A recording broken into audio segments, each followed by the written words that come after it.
Perspectives identitaires, la chronique politique de Raphaël Aima pour le libre journal Vive la civilisation européenne sur Radio Courtoisie.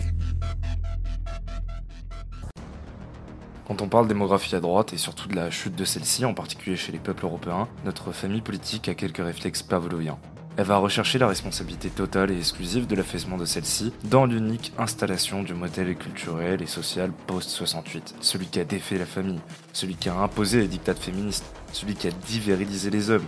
En bref, celui qui a déconstruit le monde traditionnel pour le remplacer par un modèle individualiste, consumériste et jouisseur.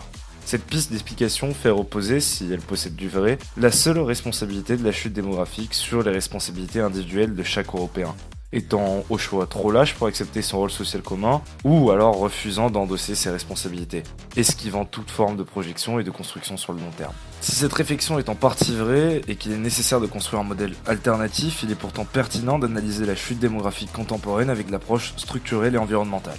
En effet, de récentes études constataient en 2022 une baisse de la qualité du sperme de près de 50% en moins de 40 ans. D'autres attestaient que chez les femmes, la probabilité d'avoir un cancer du sein s'était multipliée par 3 en l'espace d'une génération. Plus encore, certaines notaient les baisses tendancielles de la testostérone ou plus largement, une série d'autres dérèglements hormonaux chez les individus. La recherche semble indiquer unanimement que ces phénomènes sont surreprésentés dans les pays développés, c'est-à-dire ceux les plus concernés par la chute démographique, et par son corollaire s'agitant au-dessus de leur tête comme une épée de Damoclès, le grand remplacement. Les mêmes études recherchant le meilleur coupable de cette chute de la fertilité pointent du doigt plusieurs pistes. Perturbateurs endocriniens, pollution, stress, tabagisme, tous s'accordent en revanche pour dégager une tête de liste. Cette tête de liste, c'est les microplastiques.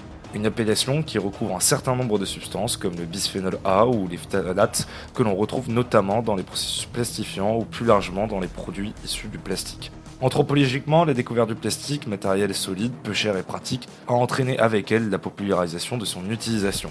Symbole même du XXe siècle, le plastique est l'âme de l'industrialisation, de la production à la chaîne, de la consommation, in fine, de la rupture anthropologique qui a frappé l'homme, surtout européen, en le faisant sortir des champs pour le mettre dans les usines, plus tard dans les bureaux.